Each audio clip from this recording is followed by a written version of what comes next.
وبركاته.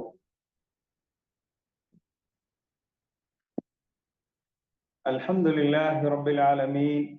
اللهم صل على محمد وعلى آل محمد كما صليت على إبراهيم وعلى آل إبراهيم إنك حميد مجيد. اللهم بارك على محمد وعلى آل محمد كما باركت على إبراهيم وعلى آل إبراهيم إنك حميد مجيد. அன்பார்ந்த இஸ்லாமிய சகோதரர்களே, ஹிஜ்ரி வருடம் 1447 ஆண்டில் மாநபியும் மரிசுல் ஈமானும் எனும் தலைப்பிலே சில தகவல்களை பார்த்து வருகிறோம். அந்த வகையிலே மாதம் ஒருமுறை நடைபெறக்கூடிய அந்த மாதாந்த விளக்க நிகழ்ச்சியிலே இன்றைய தினம் மாநபி பற்றிய சில தகவல்களை தொடராக ஒவ்வொரு மாதமும் எடுத்து வைக்கலாம் என நினைக்கிறோம், இன்ஷா அல்லாஹ். இந்த மாநபி பற்றிய தகவல்களை நாம் தெரிந்து கொள்ள வேண்டும் என்பது எதற்காக வேண்டி நாம் பார்ப்போமானால், முன்னுரையாக சில விடயங்களை நான் எனக்கும் உங்களுக்கும் நினைவூட்டிக் கொள்கிறேன். மாநபி முஹம்மது ஸல்லல்லாஹு அலைஹி வஸல்லம் அவர்களுடைய வரலாறுகளை படிப்பதனூடாக, அவர்களுடைய பண்பாடுகளை தெரிந்து கொள்வதனூடாக நமக்கு கிடைக்கக்கூடிய பயன்பாடுகள் என்ன என்று பார்ப்போமானால், முதலாவதாக நாம் ஈமான் கொள்ள வேண்டிய, இறை விசுவாசம் கொள்ள வேண்டிய விடயங்களில் முக்கியமான ஒரு பகுதிதான் நபி முஹம்மது ஸல்லல்லாஹு அலைஹி வஸல்லம் அன்னவர்களை அவர்கள் இறுதி தூதரும் அல்லாஹ்வுடைய அடியாரும் என்று விசுவாசம் கொள்ள வேண்டும். எப்போது இந்த நபி முஹம்மது ஸல்லல்லாஹு அலைஹி வஸல்லம் அவர்களுடைய விசுவாசம் என்பது அறிவுடன் கலந்த விசுவாசமாக இருக்கும் என்றால், எப்போது நபியை பற்றிய தகவல்கள் அதிகமாக அதிகரிக்க அவனுடைய ஈமான் அதிகரித்து கொண்டே செல்வதோடு மாத்திரம் நின்று விடாமல் அவருடைய ஈமான் உறுதிமிக்கதாக பலமிக்கதாக இருக்கும். எனவே நபியுடைய வரலாறை படிப்பது நமது ஈமான் உறுதி அடைவதற்கு ஒரு காரணமாக இருக்கிறது. இரண்டாவதாக கட்டாயமான விடயங்களில் ஒன்றுதான் நபி முஹம்மது ஸல்லல்லாஹு அலைஹி வஸல்லம் அவர்களை நேசம் கொள்வது. நபியுடைய பெயரை கேட்டா என்ன சொல்ல வேண்டும்? ஸலவாத்து சொல்ல வேண்டும், சத்தமாக சொல்ல வேண்டும் என்பதல்ல. ஆனால் நபியுடைய பெயரை கேட்டால் ஸலவாத் என்பது நமது நாவில் இயற்கையிலே வந்துவிட வேண்டும். அது முஹப்பத்தின் வெளிப்பாடு. எனவே இரண்டாவது, முஹம்மது நபி ஸல்லல்லாஹு அலைஹி வஸல்லம் அவர்களை நேசம் கொள்வது கட்டாயமான ஒரு விடயம். நபி ஸல்லல்லாஹு அலைஹி வஸல்லம் அவர்கள் கூறுகிறார்கள், வல்லதி நஃப்ஸி பியதிஹி, எனது உயிர் எவன் கைவசம் இருக்கிறதோ அவனின் மீது ஆணையாக, ஒரு மனிதன் பூரண இறை விசுவாசியாக மாட்டான். எதுவரைக்கும் என்றால், தனது பெற்றோர்கள், மனிதர்கள் அனைவர்களை விடவும் நபி அவர்கள் நேசத்துக்குள்ளானவர்களாக ஆகும் வரை அவன் பூரணமான இறை விசுவாசியாக மாட்டான் என்று நபி அவர்கள் கூறுகிறார்கள். தனது குழந்தைகள், குடும்பம், தனது ஆத்மா அனைத்தையும் விட நேசத்துக்குரியவராக இருக்க வேண்டும். யார்? நபி முஹம்மது ஸல்லல்லாஹு அலைஹி வஸல்லம் அன்னவர்கள். உமர் ரலியல்லாஹு அன்ஹு அவருடைய சம்பவம் நமக்கு தெரியும். அவர்கள் எனது ஆத்மாவை தவிர அனைத்தையும் விட உங்களை நேசத்துக்குரியவர்களாக நான் ஆக்கி வைத்திருக்கிறேன் என்று சொன்ன போது நபி அவர்கள் கூறினார்கள், லா யா உமர், உமரே அவ்வாறு அல்ல, உனது ஆத்மாவை விடவும் நான் நேசத்துக்குரியவனாக இருக்கும் வரை பூரணமான இறை விசுவாசியாக முடியாது என்று நபி அவர்கள் கூறினார்கள். மூன்றாவதாக, அல்லாஹ் சுப்ஹானஹு வ தஆலா நபி அவர்களை முன்னுதாரணமாக வைத்திருக்கிறான், வழிகாட்டியாக வைத்திருக்கிறான், நேர் வழிகாட்டியாக வைத்திருக்கிறான். அல் குர்ஆனிலே அல்லாஹ் குறிப்பிடுகின்ற போது, லகத் கான லகும் ஃபீ ரசூலில்லாஹி உஸ்வத்துன் ஹஸனா, ரசூலுல்லாஹுடைய வாழ்விலே உங்களுக்கு அழகான முன்மாதிரியை அல்லாஹ் ஆக்கி வைத்திருக்கிறான் என்று அல் குர்ஆன் கூறுகிறது.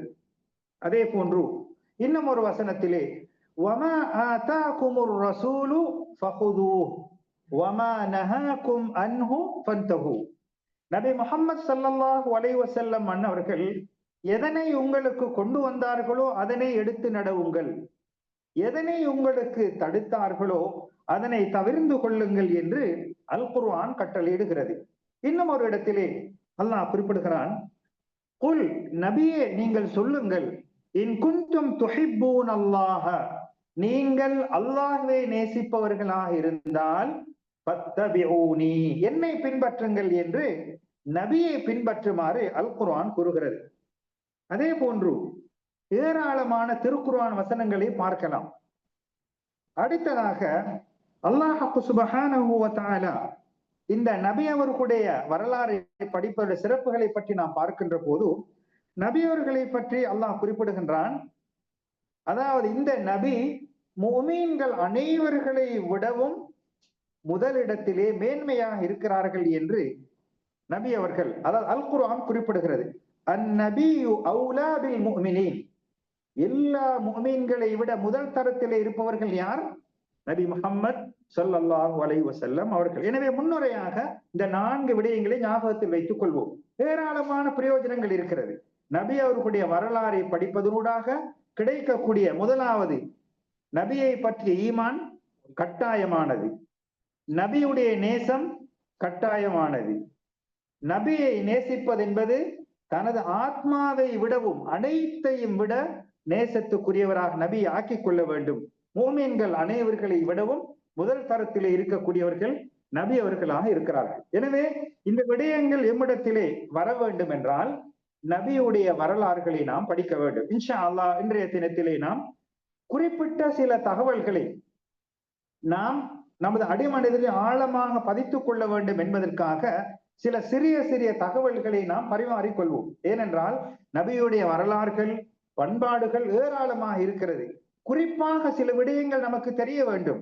நான் நபி முஹம்மது ஸல்லல்லாஹு அலைஹி வஸல்லம் அவர்களை நேசிக்கிறேன், அவருடைய நேசம் உண்மையாக இருக்க வேண்டும் என்றால் அவருடைய தகவல்கள், அவர்களுடைய குடும்ப வாழ்க்கைகள், அவருடைய குழந்தைகளை பற்றிய அறிவு, தெளிவு நமக்கு இருக்க வேண்டும். அந்த வகையிலே இன்ஷா அல்லாஹ் இன்றைய தினம் நபியுடைய பெயரும் அவருடைய பிறப்பும், அதே போன்று அவருடைய பால்குடி வருடமும் அவர்களுடைய வளர்ப்பும், அதே போன்று வாலிப பருவமும், ஹஜர் அல் அஸ்வத் நிலை, அவர்களுடைய திருமணம், அதே போன்று ஹஜருல் அஸ்வத் கல் வைக்கப்படுகின்ற போது நடந்த அந்த சம்பவம், அடுத்ததாக நபியுடைய 40வது வயதை நெருங்குகின்ற போது அவர்கள் தனிமையிலே அல்லாஹ்வை வணங்க வேண்டும் என்று ஒரு மலையிலே ஒதுங்குகிறார்கள். எந்த மலை? ஹிரா குகையிலே நபி அவர்கள் ஒன்று சேர்கிறார்கள். முதலாவதாக நபியுடைய பெயர். நபியுடைய பெயரை பார்க்கின்ற போது முஹம்மத் இப்னு அப்துல்லாஹ் இப்னு அப்துல் முத்தலிப் இப்னு ஹாஷிம் இப்னு அப்து மனாஃப் இப்னு குஸை இப்னு கிலாப் இப்னு முர்ரா இப்னு கஅப் இப்னு லுஐ இப்னு காலிப் இப்னு ஃபஹர் இப்னு மாலிக் இப்னு நபர் இப்னு கினானா இப்னு குஸைமா இப்னு முத்ரிகா இப்னு இல்யாஸ் இப்னு முதர் இப்னு நஸார் இப்னு மஅத் இப்னு அத்னான். கிட்டத்தட்ட 22 பரம்பரை பெயர்களை வந்து இவர்கள் அனைவரும் நபி இப்ராஹிம் அலைஹிஸ்ஸலாம் அவர்களுடைய மகனான இஸ்மாயில் அலைஹிஸ்ஸலாம் அவர்களுடைய சந்ததியினர்கள். எனவே நபி இப்ராஹிம் அலைஹிஸ்ஸலாம் அவர்கள் முதல் அவர்களது மகன் இஸ்மாயில் அலைஹிஸ்ஸலாம் முதல் முஹம்மது ஸல்லல்லாஹு அலைஹி வஸல்லம் வரையான அந்த குடும்ப பரம்பரை வரலாறுகள் சங்கிலி தொடர் வரலாற்றிலே பதியப்பட்டுள்ளது. எனவே குறைந்தது ஒரு 4-5 பெயர்களையாவது நாம் மனனம் விட்டுக் கொள்ள வேண்டும் இன்ஷா அல்லாஹ். இது நபியுடைய தந்தை வழி வழிமுறையாக இருக்கிறது. நபி ஸல்லல்லாஹு அலைஹி வஸல்லம் அவர்கள் பனு ஹாஷிம் குடும்பத்தை சேர்ந்தவர்கள். பனு ஹாஷிம் குடும்பத்தினர் என்பவர்கள் குறைஷி குலத்திலே மிகவும் பழமை வாய்ந்த ஒரு குடும்பமாக இருக்கிறார்கள். இவர்கள்தான் பரம்பரையிலே மிகவும் உயர்ந்த அந்தஸ்தை கொண்டவர்கள்.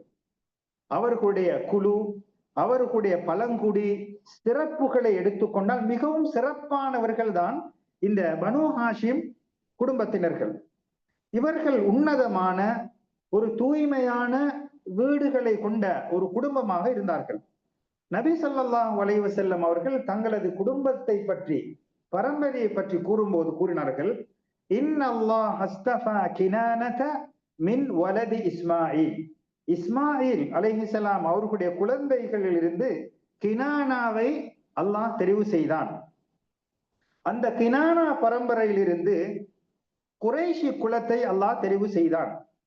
அந்த குறைஷி குலத்திலிருந்து பனு ஹாஷிம் பரம்பரையை அல்லாஹ் தெரிவு செய்தான்.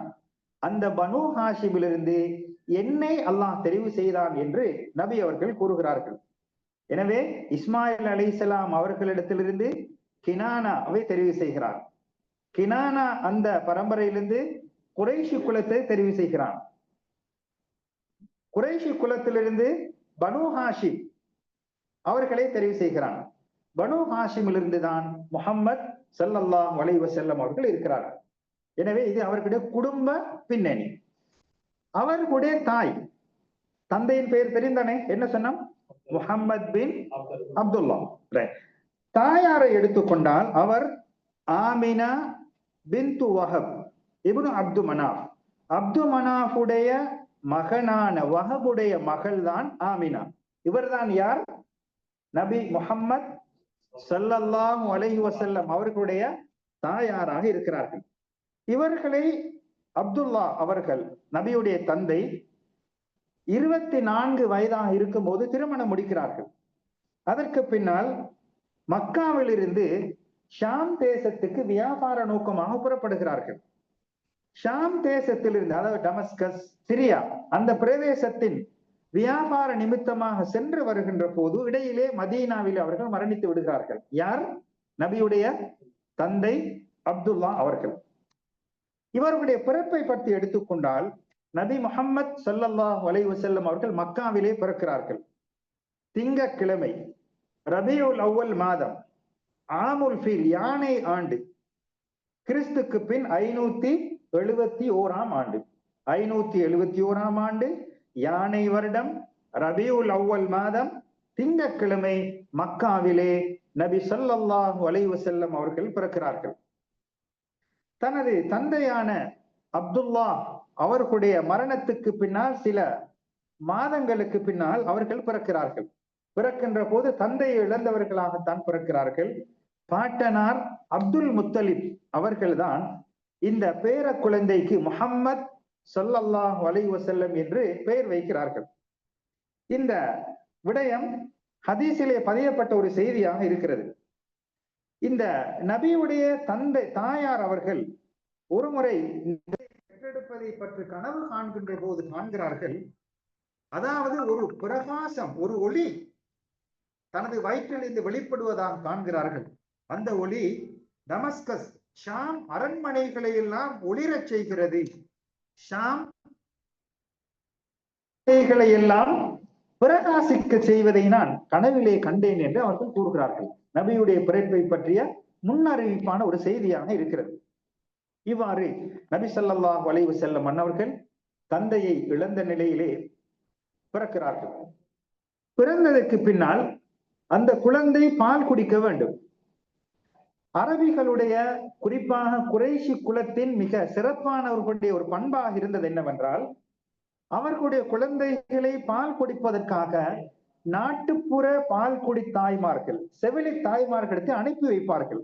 காரணம், அந்த நாட்டுப்புற அந்த தாய்மாரிடத்திலே பால் குடித்து அந்த குழந்தை நல்ல நாவன்மைகளை, பேச்சு திறனை வளர்த்துக் கொள்ள வேண்டும், மொழி வளத்தை பெற்றுக் கொள்ள வேண்டும், தொற்று நோய், பல நோய்களை விட்டு பாதுகாப்பு பெற வேண்டும் என்பதற்காக இவ்வாறு குறைஷி குலத்தில் சிறந்த மனிதர்கள் எல்லாம் பால் குடிப்பதற்காக தங்களது குழந்தைகளை அனுப்பி வைப்பது ஒரு வழக்கமாக இருந்தது. இவ்வாறான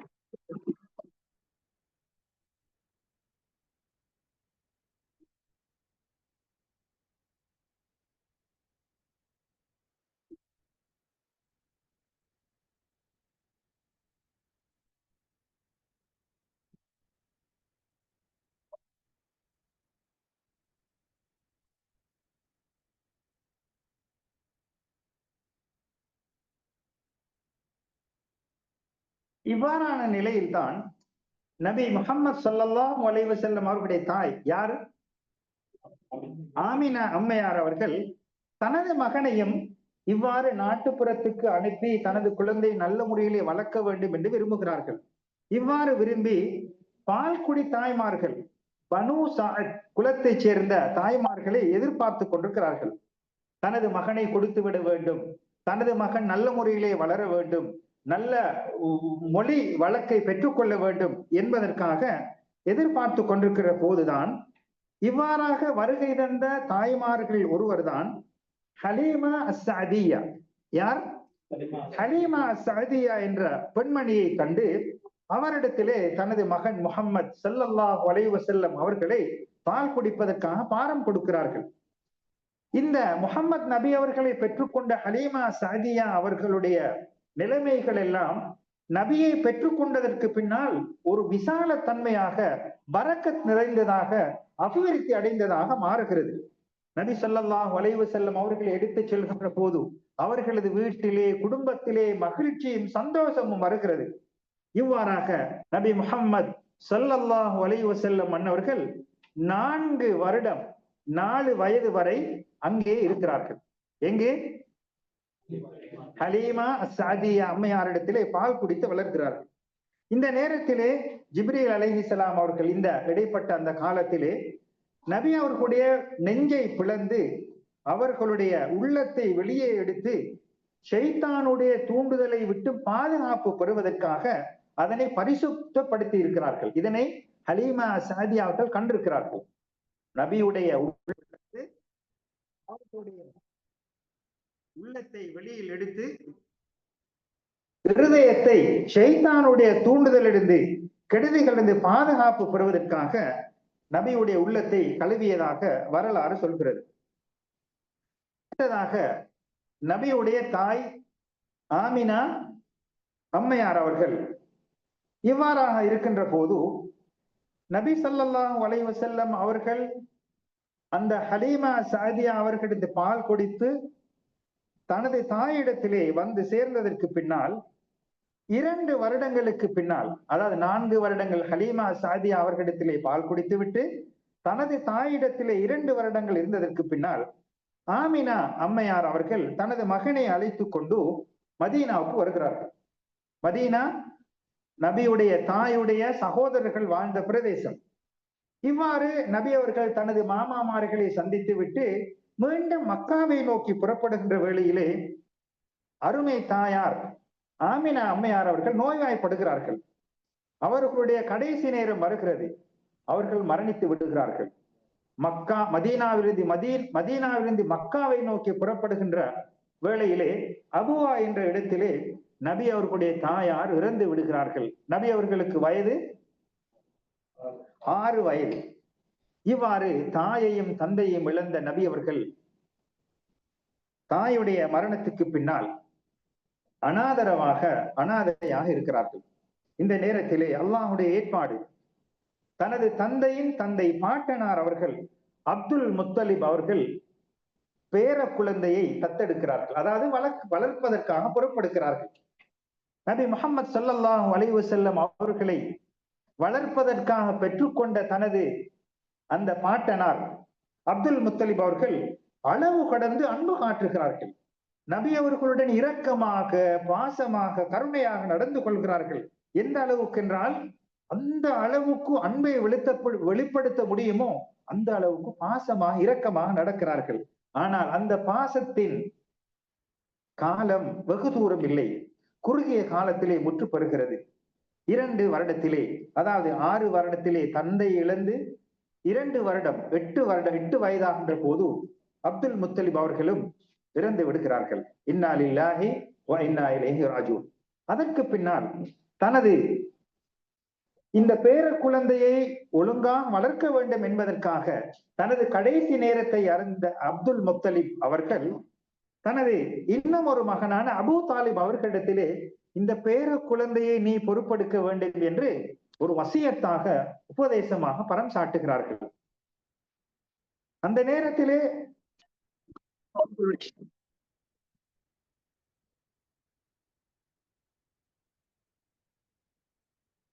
குடும்ப நிலையை எடுத்துக்கொண்டால் மிகவும் வறுமை கோட்டிலே கஷ்டத்திலே தான் இருக்கிறார்கள். இருந்தாலும் தனது அப்பாவின் வசியத்துக்கு இணங்க சகோதரனின் மகனை அவர்கள் வளர்க்கிறார்கள். குடும்ப நிலை மிகவும் கஷ்டமாக இருந்தாலும் கூட அந்த முகமது நபி அவர்களை அளவு கடந்து நேசிக்கிறார்கள். அவ்வளவு ஒரு பாசமும் கருணையும் ஏற்படுகிறது.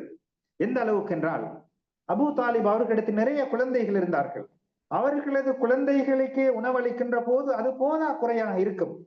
ஆனால் நபி ஸல்லல்லாஹு அலைஹி வஸல்லம் அன்னவர்கள் அபூ தாலிப் அவர்கள் வீட்டுக்கு வருகை தந்ததற்கு பின்னால் அனைவருமாக சேர்ந்து உண்பார்கள். அவர்களுடைய உணவிலே பரக்கத்தும் அபிவிருத்தியும் இருந்ததை வரலாறு கூறுகிறது.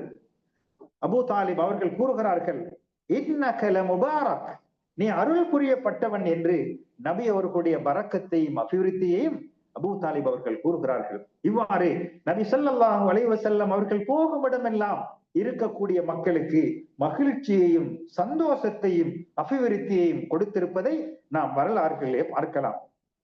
இவ்வாறாக நபி ஸல்லல்லாஹு அலைஹி வஸல்லம் அவர்களுக்கு வயது 8 வயதாக இருக்கும் போது தனது பாட்டனாரை இழந்து அபூ தாலிப் அவர்களிடத்திலே பொறுப்பாக இருக்கிறார்கள். இப்போது வாலிப பருவத்தை அண்மிக்கின்ற நேரம்.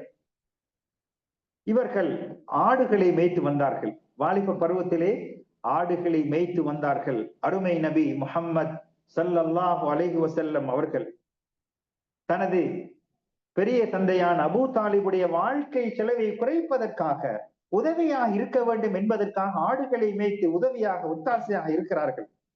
நபி அவர்களுக்கு வயது 12 வருகிறது. 12 இருக்கின்ற போது அபூ தாலிப் அவர்கள் ஷாம் தேசத்துக்கு, சிரியா, டமஸ்கஸ் போன்ற பிரதேசங்களுக்கு வியாபார நோக்கமாக பயணிக்கின்ற போது நபி அவர்களை வீட்டிலே விட்டு செல்லாமல், அதாவது அவர்களை முழு வேண்டும் என்ற ஆசையின் காரணமாக நபி ஸல்லல்லாஹு அலைஹி வஸல்லம் அவர்களையும் தன்னுடன் வியாபாரத்திலே எடுத்துச் செல்கிறார்கள். எங்கே போகிறார்கள்? ஷாம் தேசத்துக்கு, சிரியா தேசத்துக்கு. நபி அவர்களுடைய வயதோ வெறும் 12 இருக்கிறது. இந்த பயணத்திலே அவர்கள் கூட்டு சென்றதன் காரணமாக நபி அவர்களுக்கு மிகவும் அனுபவ ரீதியான பல விடயங்களை கற்றுக்கொண்டார்கள். வியாபாரத்திலே பல மனிதர்களை அறிந்து கொண்டார்கள். வியாபாரம் செய்யக்கூடிய வழிவகைகளை தெரிந்து கொண்டார்கள். இந்த நேரத்திலே நபி அவர்களுடைய சில முன்னறிவிப்புகளையும் அபூ தாலிப் அவர்களும் கண்டு கொண்டார்கள். பயணத்திலே இருக்கின்ற போது நபி அவர்களுடைய பாதுகாப்பு கருதி அவர்களுக்கு எந்த விதத்திலும் எதுவும் நடந்து விடக்கூடாது என்று மிகவும் கண்ணும் கருத்துமாக அபூ தாலிப் அவர்கள் இருந்தார்கள். அதில் ஒரு நோக்கமாகத்தான் வீட்டிலே வைத்து விட்டு வராமல் தன்னுடன் பிரயாணத்தில் எடுத்துக் கொண்டார்கள். இடையிலே போகின்ற போது நபி அவர்களுக்கு வானம், மேகம் நிழல் கொடுக்கிறது. அதே போன்று நிழல் கொடுப்பதற்காக மரம் சாய்கிறது. இவைகள் எல்லாம் நபியுடைய எதிர்கால ஒரு நல்ல செய்திகளை சொல்லிக் கொண்டிருக்கிறது. அதே போன்று பஹீரா என்ற ஒரு துறவி, இவர் நபி அவர்களை பார்த்ததற்கு பின்னால் அபூ தாலிப் அவர்களிடத்தில் உருக்கமான ஒரு உபதேசத்தை செய்கிறார்கள். நீங்கள் இங்கிருந்து மீண்டு சென்று விடுங்கள். யூதர்கள் இவரை கண்டுவிட்டால் இவருக்கு ஏதாவது ஆபத்து வந்துவிடும் என்ற ஒரு மறைமுகமான நல்ல செய்தியை அபூ தாலிப் அவர்களுக்கு இந்த பஹீரா என்ற துறவி சொல்கிறார். இவ்வாறான பல செய்திகள் இந்த ஷாம் தேச வியாபார நோக்கத்திற்காக பயணிக்கின்ற போது நபி அவர்களுடைய முன்னறிவிப்பு செய்திகள் எல்லாம் வெளிப்படுகிறது. இப்போது நபி ஸல்லல்லாஹு அலைஹி வஸல்லம் அவர்களுக்கு வயது 15 ஆகிறது. இந்த நேரத்திலே மக்காவிலே ஹர்புல் ஃபிஜார் என்ற ஒரு யுத்தம் நடக்கிறது. அந்த நேரத்திலே புனித இடங்களை எல்லாம் பாதுகாக்க வேண்டும் என்பதற்காக தனது சிறிய தந்தைமார்கள், அதாவது சாச்சாமார்கள், பெரியப்பாமார்கள் எல்லாம் இந்த யுத்தத்திலே கலந்து கொண்டார்கள். அதே போன்று வயது 20 மாறுகிறது. நபி அவர்களுக்கு 15 20 போது அங்கே ஹில்ஃபுல் ஃபுதூல் என்ற ஒரு யுத்தம் நடைபெறுகிறது. அந்த நேரத்திலே குறைஷி குல தலைவர்கள் எல்லாம் ஒன்று சேர்ந்தார்கள். எம்மிடத்திலே இருக்கக்கூடிய மக்களுக்கு மத்தியிலே அநியாயம் இழைக்கப்பட்டவர்கள் யாரும் இருந்தால், யாருடைய சொத்துக்களாவது பறிமுதல் செய்யப்பட்டிருந்தால் அவைகளை அநியாயம் செய்தவர்களிலிருந்து பறித்து உரியவர்களுக்கு கொடுக்க வேண்டும் என்ற ஒரு உயர்ந்த நோக்கத்தில் தான் இந்த ஹில்ஃபுல் ஃபுதூல் என்ற யுத்தம் நடைபெறுகிறது. நபி அவர்கள் கூறுகிறார்கள், அதாவது தார் அப்துல்லாஹ் இப்னு ஜத்ஆன் என்ற அந்த இடத்தில் சொன்னார்கள், அதாவது இஸ்லாத்திலே இது போன்ற ஒரு நிலை இருக்கும் என்றால் அதை நான் மிகவும் நேசித்திருப்பேன் என்று கூறுகிறார்கள். அந்த மக்கள் அந்த நேரத்திலே நீதிக்காக ஒன்றுபட்டார்கள். அநியாயம் என்பது அப்புறப்படுத்தப்பட வேண்டும், அநியாயம் இழைக்கப்பட்டவர்களுக்கு நீதி கிடைக்க வேண்டும் என்பதற்காக அந்த குறைஷி குல தலைவர்கள் எல்லாம் ஒன்றுபட்டார்கள். அப்போது வயது நபி அவர்களுக்கு வயது எத்தனை? 20 இருக்கிறது. இவ்வாறாக நபி ஸல்லல்லாஹு அலைஹி வஸல்லம் அவர்கள் ஒரு நல்ல சூழலிலே, ஒரு நல்ல பரம்பரையிலே, ஒரு தூய்மையான நிலையிலே வளர்கிறார்கள். அழகான பண்புகளும் நற்குணங்களும் கொண்ட நிலையிலே வளர்கிறார்கள்.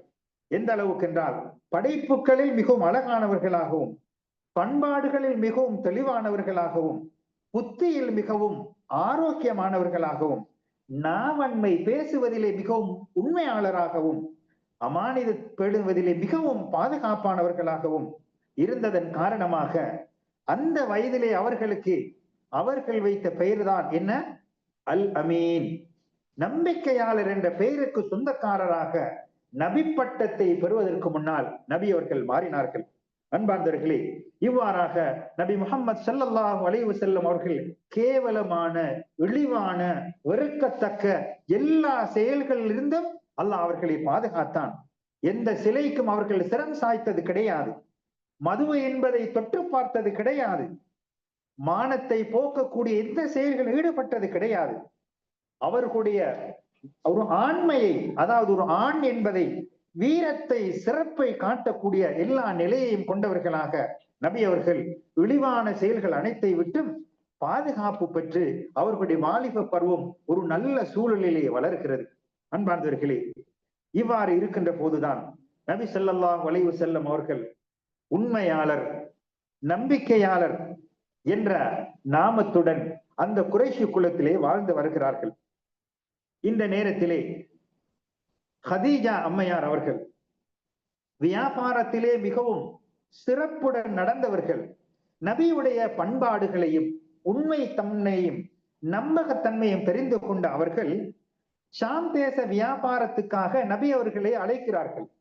தனது வியாபாரத்தை நிமித்தம் நபி அவர்கள் நம்பிக்கையாளர், உண்மையாளர், நேர்மையாளர் என்று பெயர் பெற்ற அவர்களை அழைத்து வியாபார குழுக்களுடன் நபி அவர்கள் பயணிக்கிறார்கள்.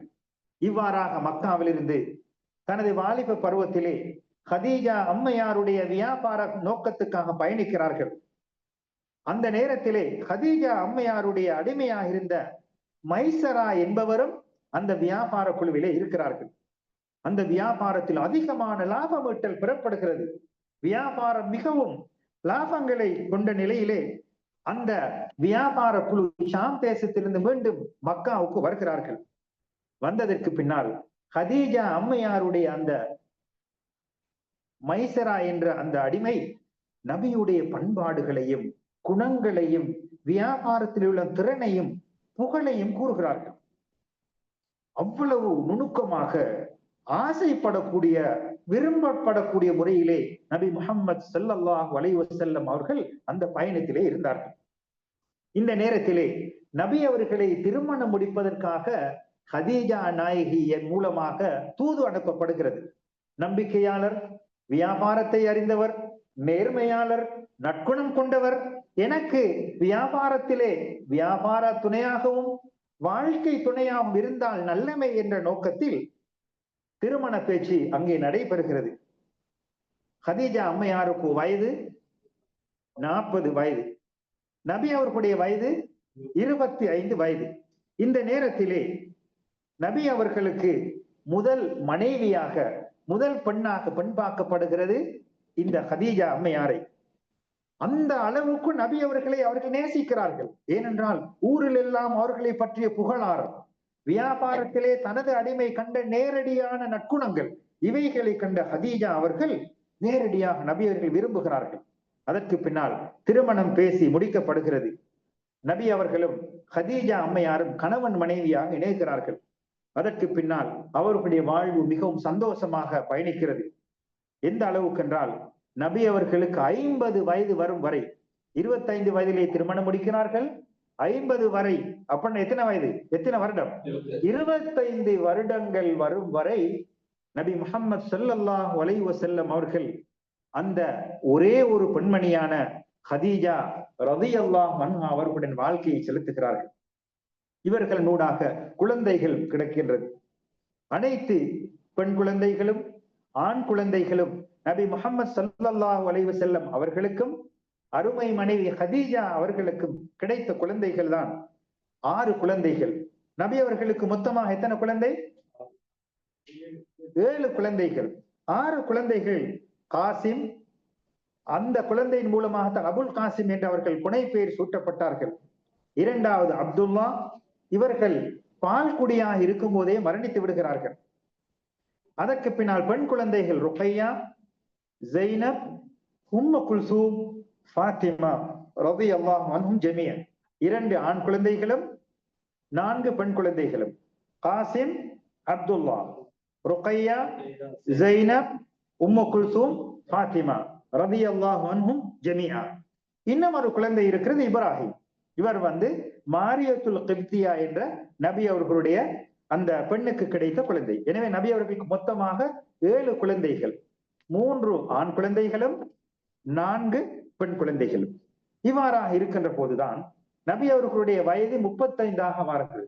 நபி அவர்களுடைய வயது திருமணம் முடித்து 10 வருடங்களுக்கு பின்னால் 35வது வயதிலே நபி ஸல்லல்லாஹு அலைஹி வஸல்லம் அவர்கள் நபித்துவத்துக்கு 5 வருடங்களுக்கு முன்னால் காபா ஒரு பெரும் வெள்ளப்பெருக்கின் காரணமாக காபாவை கட்ட வேண்டிய, புனர் நிர்மாணம் செய்ய வேண்டிய ஒரு நிலைக்கு அந்த மக்காவிலே உள்ள மக்கள் தள்ளப்படுகிறார்கள்.